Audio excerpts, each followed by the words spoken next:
Expression solving using stack में जो next step है हमारे पास वो है एवेल्युएशन ऑफ पोस्टफिक्स एक्सप्रेशन।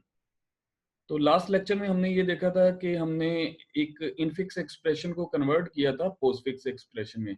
इसी तरह अगर आपके पास पोस्टफिक्स एक्सप्रेशन जनरेट हो जाता है तो देन उसमें से वैल्यू को किस तरह से एवेल्युएट किया जाता है या जनरेट किया जाता है, तो उसको हम देखते हैं।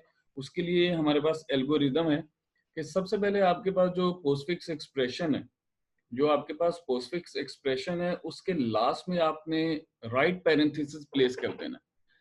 राइट पैरेंथेसिस प्लेस करने का मकसद ये है कि आप बताते हैं कि आपका जो एक्सप्रेशन है, पोस्टफिक्स एक्सप्रेशन यहाँ पर एंड हो रहा है, कंप्लीट हो रहा है।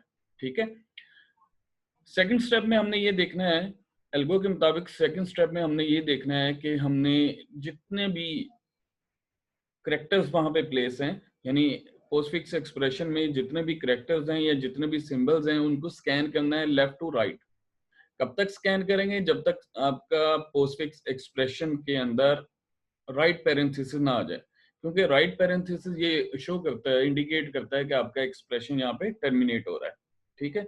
तो लेफ्ट टू राइट आपने पूरे एक्सप्रेशन को स्कैन करना है और वन बाय वन उसको वेरीफाई करना है कि उस एक्सप्रेशन में जो रीडिंग सिंबल है लेफ्ट टू राइट वो ऑपरेटर है या ऑपरेंड है। अगर तो ऑपरेंड है तो डायरेक्टली उसको स्टैक में प्लेस कर देंगे, और अगर ऑपरेटर है तो देन क्या करेंगे, स्टैक के टॉप टू वैल्यूज को आप पॉप करेंगे। स्टैक की टॉप टू वैल्यू को आप पॉप करेंगे, मींस के वहां से रिमूव करेंगे, और उसके दरमियान में उन दोनों वैल्यूज के दरमियान में आप ऑपरेशन अप्लाई कर दें जो ऑपरेटर आपने रीड किया है। ठीक है। जो ऑपरेटर आपने रीड किया है उन दोनों वैल्यूज के इन बिटवीन आप प्लेस करें, और जो भी वैल्यू जनरेट होती है उसको दोबारा से स्टैक में प्लेस कर दें। एट द एंड जब आपके पास ये आइट्रेशन चलती रहेगी, जिसमें ऑपरेटर जब भी रीड होगा स्टैक में जाएगा, और ऑपरेटर जब भी आएगा तो आपने टॉप टू वैल्यूज को रिमूव करना है, और उसके ऊपर आपने ऑपरेटर अप्लाई करने के बाद दोबारा वैल्यू प्लेस करनी है। कब तक ये प्रोसेस चलेगा? जब तक आपका राइट पैरेंथेसिस एनकाउंटर ना हो जाए, मींस के आपके एक्सप्रेशन में राइट पैरेंथेसिस ना आ जाए। अब राइट पैरेंथेसिस की जगह आप कोई और सिंबल भी यूज कर सकते हैं जो उस पोस्टफिक्स एक्सप्रेशन में ना हो। एट द एंड जब आपका लूप टर्मिनेट होगा तो स्टैक के ऊपर जो भी वैल्यू होगी उसको आप पॉप करें, वही आपके पोस्टफिक्स एक्सप्रेशन की वैल्यू या आंसर कंसीडर होगा। ठीक है। तो इसको हम एग्जांपल से देखते हैं। लेट से हमारे पास एक एग्जांपल है, infix expression 5 asterisk, left parenthesis है 6 + 2, right parenthesis minus left parenthesis 12 divided by 4 right parenthesis. ये आपके पास इनफिक्स एक्सप्रेशन क्यू है। ठीक है। इसको हम कंसीडर करते हैं कि इसको हमने पोस्टफिक्स में कन्वर्ट कर चुके हैं, और जो वैल्यू जो पोस्टफिक्स एक्सप्रेशन वो आपके सामने लिखा हुआ है, जिसमें पहला character 5 6 2 plus asterisk 12 4 slash minus, ये आपके पास पोस्टफिक्स एक्सप्रेशन है। ठीक है। तो एल्गो के मुताबिक पहला स्टेप हमने क्या परफॉर्म करना है, इस एक्सप्रेशन के लास्ट में आपने क्या प्लेस करना है, राइट पैरेंथेसिस। तो राइट पैरेंथेसिस प्लेस करने के बाद आपके पास जो पोस्टफिक्स एक्सप्रेशन है वो 5 6 2 प्लस स्टेरिक 12 4 स्लैश माइनस और राइट पैरेंथेसिस है। ठीक है। अभी हम वन बाय वन सिंबल्स को रीड करेंगे, स्कैन करेंगे लेफ्ट टू राइट। तो पहला हमारे पास सिंबल जो है रीडिंग सिंबल एक्सप्रेशन के अंदर वो है 5। तो 5 चूंकि ऑपरेंड है तो ऑपरेंड जब भी आएगा उसको हम स्टैक में प्लेस करेंगे, तो हमने इसको स्टैक में प्लेस कर दिया। अगर हम नेक्स्ट सिंबल देखें तो नेक्स्ट सिंबल भी हमारे पास एक ऑपरेंड है, तो ऑपरेंड होने की वजह से इस 6 को हम कहाँ पे प्लेस करेंगे, स्टैक के अंदर प्लेस करेंगे। तो यहाँ पे देखें हमने स्टैक में प्लेस कर दिया। इसी तरह नेक्स्ट सिंबल देखें, रीडिंग सिंबल हमारे पास 2 है। अगर 2 को देखें तो 2 भी एक ऑपरेंड है, तो ऑपरेंड जब भी आपके पास आएगा रीडिंग में, ऑपरेंड जब भी आपके पास आएगा तो आपने उसको स्टैक में प्लेस करना है। तो यहाँ पे देखें नेक्स्ट स्टेप में हमने उसको स्टैक में प्लेस कर दिया। इसके बाद नेक्स्ट सिंबल देखें आपके पास है प्लस। अब प्लस एक ऑपरेटर है, नॉट ऑपरेंड। ठीक है। ऑपरेटर होने की वजह से हमने ये देखना है कि स्टैक के टॉप पर जो 2 वैल्यू है उनको आपने रिमूव करना है वहां से। तो अगर आप गौर करें तो स्टैक के टॉप पर कौन कौन सी वैल्यूज हैं, 2 और 6, इन दोनों को आप रिमूव करें और अप्लाई कर दें इन दोनों के दरमियान में प्लस। जब आप प्लस अप्लाई करेंगे तो आंसर आएगा 8। 8 को दोबारा आपने कहां पे प्लेस करना है, स्टैक में। तो यहाँ पे देखें नेक्स्ट स्टेप में देखें प्लस ऑपरेटर आने पर स्टैक की पोजीशन या स्टैक की वैल्यू चेंज होगी, 5 और 8 होगी। टॉप पर 8 है, 8 कैसे आया, 6 + 2 को हमने प्लेस किया स्टैक के अंदर, 6 + 2 मींस 8। इसी तरह नेक्स्ट हमारे पास रीडिंग सिंबल है स्टेरिक, तो ये भी एक ऑपरेटर है।